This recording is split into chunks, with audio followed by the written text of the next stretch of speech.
Good morning, শুভ সকাল। এখন আমি কপির ডাঁটা দিয়ে আর চিংড়ি মাছ দিয়ে একটা রেসিপি করব।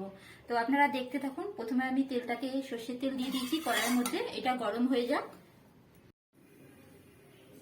তেলটা গরম হয়ে গেছে, এর মধ্যে আমি চিংড়ি মাছগুলো দিয়ে দেবো।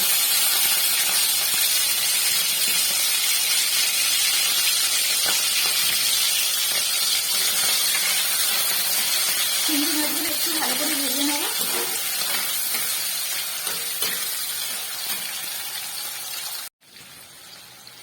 চিংড়ি মাছগুলো ভাজা হয়ে গেছে, এবার চিংড়ি মাছগুলো আমি তুলে নেব।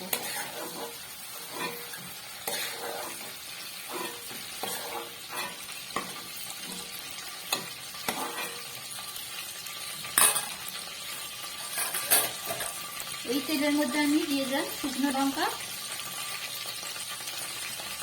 আর কালো জিরে দিয়ে দিলাম।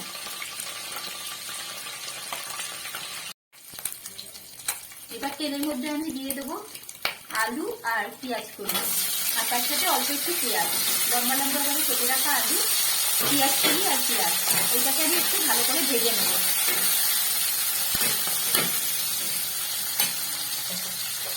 আর একটু নুন দিয়ে হলুদ দিয়ে দেবো, দিলাম একটু হলুদ,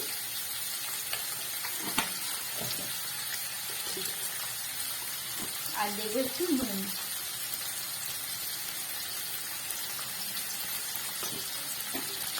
এবার এটা ভাজা হয়ে যাবে, একটু ভালো করে ভেজে নিই।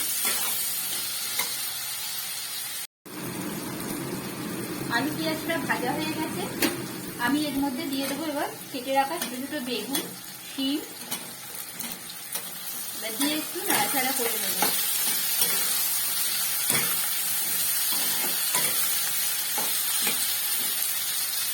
আর দেবো সেদ্ধ করে রাখা কপির ডাঁটা, এগুলোকে আমি সেদ্ধ করে নিয়েছিলাম আগে, সরু সরু করে কেটে সেদ্ধ করে নিয়েছি।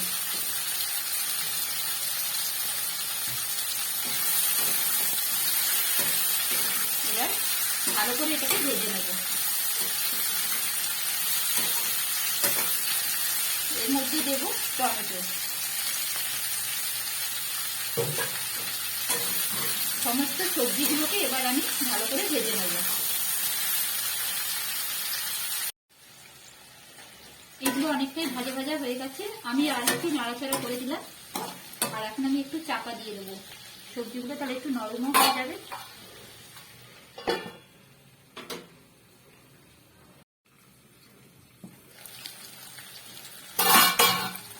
দেখুন আমার সবজিগুলো ভাজা ভাজাও হয়ে গেছে আর সেদ্ধও হয়ে গেছে। এবার এর মধ্যে আমি দিয়ে দেবো চিংড়ি মাছগুলো, ভেজে রাখা চিংড়ি মাছগুলো দিয়ে দিলাম। আর এই কপির ডাঁটা শীতের শুরুতেই খেয়ে নেওয়া ভালো, কপি পুরোনো হয়ে গেলে এগুলো দেখবেন আর ভালো লাগে না, অত একটু কাটতে ঝামেলা হয়, কিন্তু খেতে কিন্তু দারুণ হয়। আর দেবো সর্ষে, পোস্তকে আর কাঁচা লঙ্কা একসাথে আমি বেটে রেখেছিলাম, এটার মধ্যে দিয়ে দিলাম এই মিক্সটা দিয়ে আবার কিছুক্ষণ একটু নাড়বো। এবার গ্যাসটা লো ফ্লেমে রেখে একটু ভেজে নেব। আর এর মধ্যে আমি এখন একটু চিনি দেবো, অল্প একটু চিনি দেবো।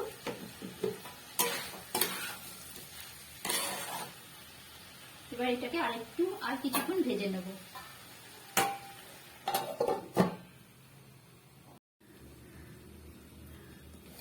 এবার ঢাকাটা আমি খুলে নিলাম, নিয়ে এবার একটু নেড়ে দেবো।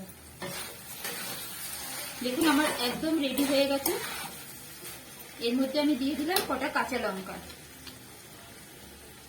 আর দেবো একটু ধনে পাতা,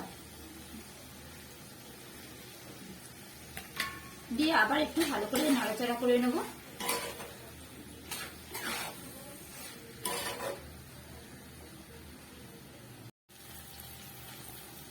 এটাকে আমি ভালো করে নেড়ে নিয়েছি। এবার এর মধ্যে আমি দিয়ে দেবো একটু কাঁচা সর্ষের তেল, এটা অবশ্যই দেবে, এটা দিলে এর স্বাদটা আরো দ্বিগুণ হয়ে যায়।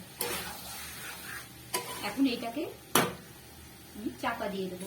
তৈরি হয়ে গেল আমার কপির ডাঁটা চিংড়ি মাছ দিয়ে চচ্চড়ি। আমার আজকের এই রেসিপিটা আপনাদের কেমন লাগলো অবশ্যই জানাবেন। ভালো থাকবেন, সুস্থ থাকবেন।